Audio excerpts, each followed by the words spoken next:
ٹھیک ہے مولانا. ایک سوال ہے مولانا، شاید آپ جواب دینا پسند کریں.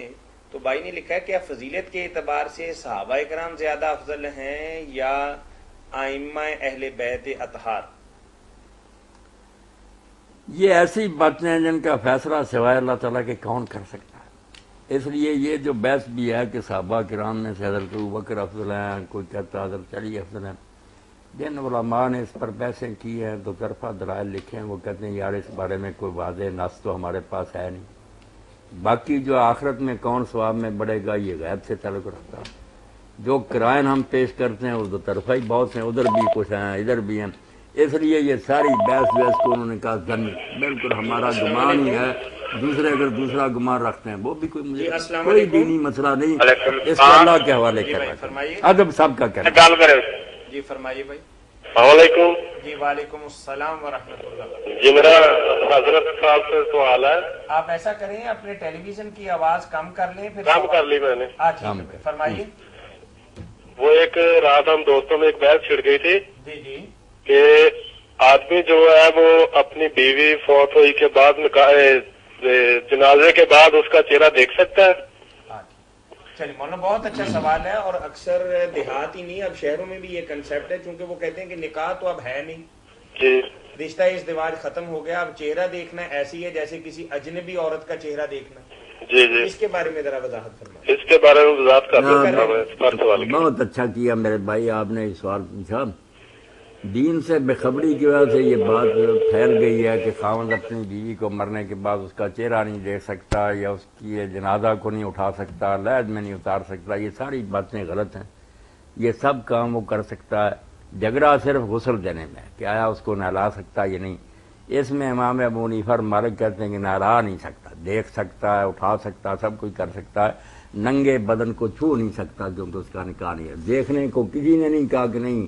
مولانا احمد رضا خان بریلوی رحمۃ اللہ علیہ لکھتے پتہ نہیں ظاہر انہوں نے کہاں سے یہ مسئلہ نکال لیا. کہیں نہیں کہ وہ دیکھ نہیں سکتا یا میت کو اٹھا نہیں سکتا. یہ سب کام کر سکتا، صرف اس کو نہلا سکتا یہ نہیں. امام احمد اور امام شافعی اور اہل حدیث حضرات کہتے ہیں کہ نہلا بھی سکتا. وہ دوسرے کہتے ہیں کہ نہیں نہلا نہیں سکتا کیونکہ اس کا نکاح کا رشتہ اب قائم نہیں رہا. دیکھنے میں کیا ہے، وہ ساری زندگی دیکھتا رہا، اس سے کیا پردہ ہوگا. تو دیکھنے کی بات کوئی نہیں میرے بھائی. بالکل بے شک دیکھے، میت کے جنازے کو اٹھائے، لحد میں اتارے. صرف ننگے بدن کی بات جو غسل کی نا وہ ذرا اختلافی ہے. نہلانے والے اب تو بہت ہیں، عورتیں بھی ہیں، خواہ مخواہ کیوں اس میں پھنسے رہنا. چلیں یہ تو بات ہو گئی، عورتیں ہوں بھی، لیکن مسئلے کی حد تک ہم آپ سے یہ پوچھنا چاہیں گے کہ جو لوگ منع کرتے ہیں ان کی کیا دلیل؟ منع کرنے والوں کی دلیل تو یہی ہے جو بالکل عقلی ہے کہ جب اس کا نکاح نہیں رہا، اور اس کی دلیل یہ ہے کہ وہ اسی وقت اپنی سالی سے نکاح کر سکتا. ابھی یہ مری پڑی ہو اس پر کوئی عدت نہیں لازم. خاوند پر، بیویوں پر عدت ہے نا. بیوی وہ کہتے ہیں بیوی تو 4 ماہ 10 دن تک ابھی اس کے ساتھ تعلق باقی ہے، نیا نکاح نہیں کر سکتی. اس لیے بیوی غسل دے تو سب مانتے ہیں، مگر وہ کہتے ہیں خاوند کا یہ معاملہ نہیں. خاوند تو ابھی اس کے ساتھ بعد دوسری بہن سے نکاح کر سکتا. باقی جو کہتے ہیں وہ اما عائشہ رضی اللہ عنہا کی روایت بیان کرتے ہیں کہ آپ نے فرمایا عائشہ اگر تو میرے سامنے مرتی تو میں تجھے غسل دیتا، کفن دیتا، دفن کرتا. اس کا معنی لیتے ہیں کہ اپنے ہاتھ سے نہ رہتا. دوسرے کہتے ہیں یار یہ کوئی بات اس بارے میں کلیئر ہے. آپ کا یہ کہنا تو یہی ہے کہ چہرہ غسل کفن دفن میں اپنے سامنے کرواتا اپنی نگرانی میں.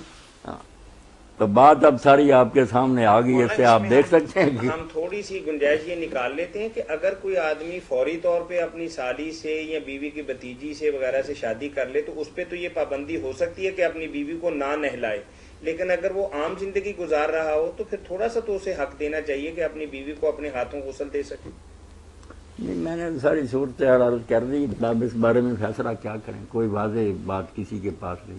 ٹھیک ہے، ٹھیک ہے، جزاکم اللہ خیر.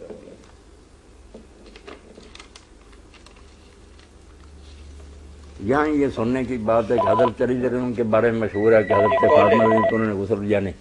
یہ سب کہانیاں جھوٹی ہیں. السلام علیکم حضرت صاحب. کوئی غسل نہیں دیا. وعلیکم السلام ورحمۃ حضرت صاحب یہ جو حاجی صاحبان سے جو ہم لوگ جاتے ہیں حج پر، ہاں ہاں، اور جو ٹریول ایجنٹس پی آئی کو کمیشن کے ٹکٹیں بک کرواتے ہیں، ہاں ہاں، یہ ان کی کمیشن کیا جائز ہے ان سے لینا؟ حالانکہ وہ ان کا کچھ ادارہ نہیں لگتا، وہ تو گورنمنٹ نے فیسلٹی دی ہوئی ہے 8% کہ آپ اگر پرائیویٹ سیکٹر سے ٹکٹیں بک کروائیں تو 8% کمیشن آپ کو دی جائے گی.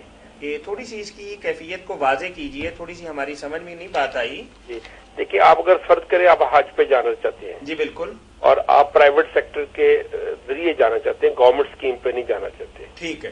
اور آپ 40 دن کے لیے جائیں گے تو گورنمنٹ آپ کو خود بندوبست کرے گی. ٹھیک ہے. ٹکٹ کا بھی، جہاز کا بھی، آنے کا بھی. ٹھیک ہے. اور اگر آپ 40 دن سے کم پہ جاتے ہیں، 20 دن 22 دن کے پروگرام میں، اس میں یہ سہولت گورنمنٹ نے دی ہے کہ جو آپ کا پرائیویٹ ٹور آپریٹر ہے جی جی وہ خود ٹکٹ بک کرائے اور آپ کو خود لے کر جائے اور آپ سے وہ پیسے پورے لے جو باقی لوگوں سے لیے جاتے ہیں. ٹھیک ہے. حالانکہ وہ تو حج کی فیس ادا پوری کر دیتے ہیں. ہاں ہاں. یہ والے ان کو 8% کمیشن دیتے ہیں جی جی ٹکٹ بنوانے کی. ٹھیک ہے. اور 200 ٹکٹ تو گورنمنٹ کو فری دیتے ہیں. حج پہ لوگوں کو فری حج لے جائیں، لوگوں کے ساتھ لے جائیں. ٹھیک ہے. وہ جو ٹور آپریٹر ہے وہ تو پورے پیسے لے چکا ہوتا ہے، 1,70,000 روپیہ. جی جی. اس میں وہ کمیشن اس کو اضافی واپس ملتی ہے. ٹھیک ہے. کیا اس کے لیے یہ جائز ہے کہ وہ کمیشن جو اسے واپس ملتی ہے 1,75,000 سے، کہ وہ 5,000 روپیہ فی ٹکٹ لوگوں کو واپس کرے یا وہ خود کھا لے؟ میں مولانا تھوڑا بات واضح ہوگی. نہیں میرے لیے یہ تو ایسے ہی ہے نا کہ بھائی ایک بندہ بزنس کرتا ہے، اگر کمپنی کوئی پی آئی اے والے کمیشن دیتے ہیں تو اس کو ٹکٹ بنانے والی کمپنی کو دیتے ہیں نا. نہیں. اب جو درمیان میں بندہ ایفرٹ کرتا ہے تو اس کے لیے کسی بھی طریقے سے یہ منع نہیں ہے. نہیں آپ پھر فالو نہیں کر رہے. یہ ہے کہ فرض کریں آپ ٹور آپریٹر ہیں اور میں آپ کے ساتھ حج پہ جا رہا ہوں. ٹھیک ہے. آپ نے مجھے کہا کہ جی آپ کو 1,75,000 روپیہ خرچہ آئے گا بما ٹکٹ. ٹھیک ہے. جمع جانے کا. اور میں بھی سمجھ گیا. تھوڑا سا آپ بھی فالو کیجئے گا کہ ہم یہ کہہ رہے ہیں کہ 1,75,000 روپے میں انکلوڈ وہ کمیشن جو ٹکٹ کا حوالے سے اس ٹور آپریٹر کو ملنا ہے، یہ شامل ہے نا. یہ اس میں وہ ہمیں نہیں بتایا جاتا کہ شامل ہے. نہیں نہ بھی بتائے. لیکن بہرحال آپ کو یہ تو پتا ہے نا کہ آپ اس کے ساتھ کمیٹڈ ہیں کہ 1,75,000 دیں گے. بات یہ ہے جیسے علماء نے کہا معروف کل مشروع، جو بات جانی پہچانی نا، آپ کو بھی پتا کیوں نہیں ملتا ہے، بتانے کی کیا ضرورت ہے. وہ جب چیز مشہور ہو جائے، سب جانتے ہوں، تو ایسے ہی ہے جیسے زبان سے کیا کرتا ہے کر لی، کوئی بات نہیں. اگر وہ زیادہ کوئی ناجائز طریقے سے ادھر ادھر سے لیتے ہیں یا آپ کو نہیں سہولت دیتے وہاں پوری، وہ گناہوں کے الگ ہیں. مگر یہ بات جب سب جانتے ہیں کہ حکومتوں نے واپس کرتی ہے کمیشن، اس نے ناجائز کیوں ہونا، وہ تو طے شدہ بات ہوگی، سب جان پہچان رہے ہیں. اس کی مثال تھوڑے بھائی ہم ایسے دیتے ہیں کہ آپ ایک دکان پہ جاتے ہیں، آپ ایک چیز خریدتے ہیں، وہ کہتا ہے 100 روپے کی ہے. سن رہے ہیں نا ہماری بات؟ آپ نے 100 روپے جیب سے نکال کے دے دیے. ایک بندہ بعد میں آتا ہے، وہ کہتا ہے کہ میں نے یہ 100 میں نہیں خریدنی، میں نے 90 دینے. وہ 90 دے کے چلا گیا. اب دین اسلام کی روح سے نہ آپ کے ساتھ کوئی زیادتی ہوئی، نہ اس کے ساتھ کوئی ظلم ہوا. یہ تو ایک کاروبار ہے. آپ نے طے کر لیا کہ بھائی میں 100 میں لے لوں گا، وہ کہتا ہے میں نے 100 میں نہیں لینی، میں نے 90 میں لینی.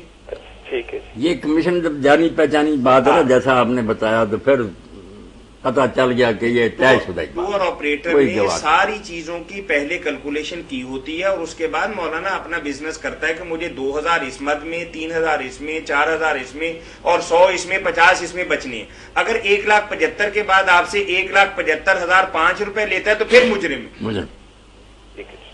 یا جو سہولتیں دینے کا وعدہ کیا وہ وہاں نہیں دیتا، پھر بے ایمانی. یہ تو بہت زیادہ ہے مولانا، کیونکہ وہ کہتے ہیں کہ 100 میٹر کے اندر یا 200 میٹر کے اندر یہ گورنمنٹ نے ایک کیٹیگری بنائی ہوئی ہے، اس میں جو لوگ دھاندلی کرتے ہیں وہ تو مجرم جھوٹے اور بالکل فریب کر.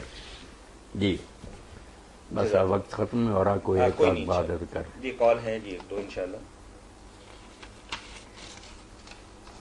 مولانا ایک صاحب کا سوال ہے اور بڑے عرصے سے ہمارے پاس گردش کر رہا ہے کہ ایک آدمی نے لکھا ہے کہ میں نے ایک ایسی عورت سے شادی کی جو 5 ماہ سے امید سے تھی.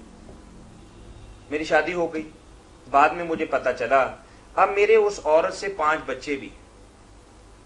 تو مجھے کسی نے کہا کہ میں نے اس وقت یہ سمجھ کر کہ نیکی ہے کہ چلیں ایسا ہو گیا، غلطی ہوگی، میں نے درگزر کر دیا. تو اب اس کے بعد میرے